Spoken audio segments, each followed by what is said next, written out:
Hello, hi, good afternoon, happy Saturday.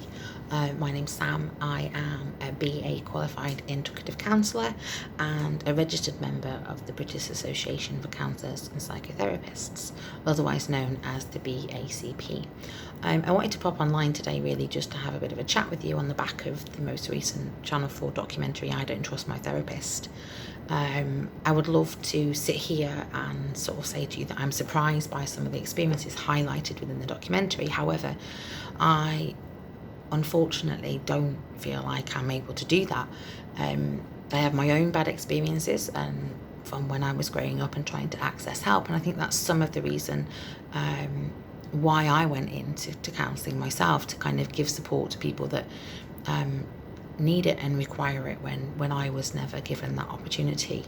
A couple of examples spring to mind sort of from my background. The first one going to my doctors when I was a young teenager and asking them for some support, and the doctor turning around to me and say, Sam, we can't do anything for you, you're just too sensitive. Which really kind of left me feeling like, okay, so this is all my fault. I'm the one with the issue. It's everybody else is perfect. Everything else is perfect. Everything that's going on is not really valid. It's my issue. I need to get over it. I need to stop being so sensitive. And secondly, fast forward a couple of years forward from that, and I finally got a referral through to therapy, only to turn up on the first day to what was an incredibly clinical room. A middle-aged lady with a suited and booted, really looking quite sort of official and professional, plucking up the courage to kind of explain to her why I was there and what was going on for me, only to come back the next session and her say to me basically, I'm going to have to start all over again because I've lost your clinical notes. I've got no recollection of what you said to me last session. Which left me really feeling like, for a profession that was supposed to be exactly that, professional, they weren't, these people weren't trustworthy. This wasn't a trustworthy profession. And I know that was in my younger years. That was when I'm a teen and, to overshare. We're looking at sort of, 30 years ago now, 20, 30 years ago now. So a lot has changed in 20, 30 years, and there's a lot more training options available. There's a lot more clarity with regards to what qualifications enable you to be a practicing counsellor. There's a lot of talk and a lot of training in ethics when we are training to be counsellors.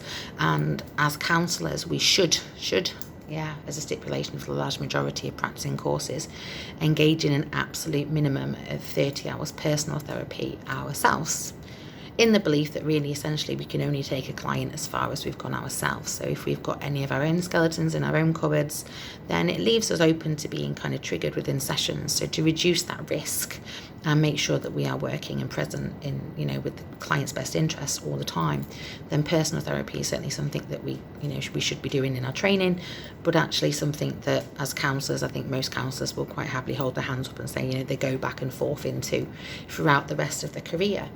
That said, there are still things that happen nowadays that kind of leave me a little bit taken back. And I recall doing my training. I did my training now. My practicing training years would have been, about 9 years ago now. And I attended counselling with a therapist who worked from home. Back in those days, I struggled with my anxiety and expectations, and one of my traits was to always be early for everything. I would arrive early, I'd sit in my car until last minute, and I would make sure that there was absolutely no way, they'd be able to say I'm late for something.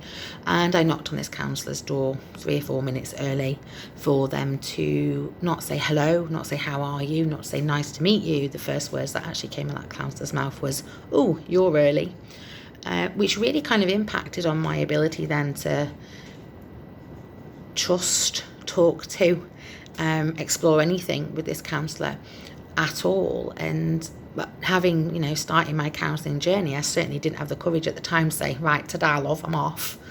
I sat there for that first session and I talked around safe subjects, so it looked like I was there for a reason. I paid £50 for the privilege, and I never went back to them again. It was a waste of my money, it was a waste of my time, and certainly was not that natural, approachable kind of persona that I wanted, or person that I wanted to be there for me while I was talking through my things. And having taught counsellors in the past and having spent a lot of time with clients in the past, you know, these aren't isolated. My stories aren't isolated. And for those of you that have watched the documentary, you will know that the experiences as a whole are not isolated. And it left me kind of thinking, really, how do we know how to source the right counsellor? How do we know how to pick a counsellor that's properly qualified in practicing, not just counselling skills? How do we know how to pick a counsellor who works ethically and safely, you know, and how do we make sure we're making that right choice when we don't really know what we're looking for? And I wanted to kind of just take a bit of a moment to give you some pointers, really, and things to look out for. And even ask counsellors when you're looking for the right person for you. And I think the first thing to consider is that most private counsellors, tend to offer a free consultation period. Okay, you'll see that I do this myself. If you've got me on Facebook and you've been on my Facebook page, you'll see that I offer that as well. And this session essentially is to work out if you want to work with them as much as it is for them to decide if they can work with you. So depending on your client issue, your presenting issue, it might feel that you might be best placed somewhere else or with somebody that's more competent or specialises in a particular area. But it's a two-way thing. It is not about going to see a counsellor and a counsellor saying yes or no, I will work with you. You know, you are making a decision in that moment too, you know, and it's for you, it's an opportunity for you to find out a little bit more about them and for you to check out that, you know, they are legit, they are good enough, they are the right kind of person for you. And that consultation is 100% a no obligation consultation, and it's absolutely okay to come away from that session and assert to a counsellor, do you know what, you're not quite the right person for me. That's okay, and a good ethical counsellor will 100% understand and respect that decision that you have made. At the end of the day, you know, you guys are going to be paying for a service, and you wouldn't go to shop and buy the wrong light bulb and still expect it to fit in that light fitting and the light to work as well, would you? You know, very similarly, the right person is really, really important, especially when you're paying for a service. So get into the things that you need to be aware of. There are a handful of ethical bodies that underpin safe practice and a professional commitment of a counsellor to do their absolute best by you. So for example, I'm a registered member of the BACP, which I mentioned earlier. And this means that not only have I qualified in a practicing counselling degree, but I've also sat a competency of practice exam. Okay, so you might also hear of people saying that they are members of BACP, or there's other ethical bodies out there as well, or accredited within ethical bodies. And all of these are really positive signs, because it means that that counsellor is committed to a really good service, providing a really good service. So when you attend your consultation, ask that counsellor, what ethical body are you a member of, and what does it mean to them to be a member of that body? Yeah. The next thing to kind of bring to the table as well is not to feel shy about asking what the counsellor's qualifications are, what their background is, what their experience is, why they got into counselling, if they've got any kind of specialist areas. You know, we live in a day and age, unfortunately, where anyone can go and do a cheap online counselling course, and not all qualifications deem you qualified to practice in counselling, and that's really important.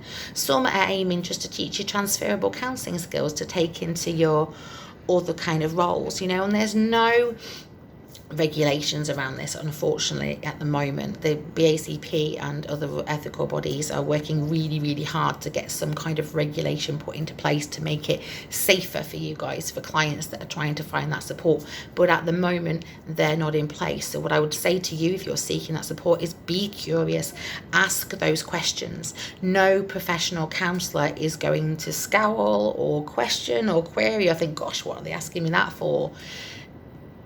They will answer you, and they will answer you honestly. It's okay to be curious. Yeah, it's okay to want to know a little bit about the counsellor. There are so many amazing counsellors out there that are really good at what they do and incredibly ethical in their practice, despite the bad feedback, despite the bad examples. You know, I strongly urge you to put the feelers out. Go and see a couple of people before you decide who it is that you want to work with.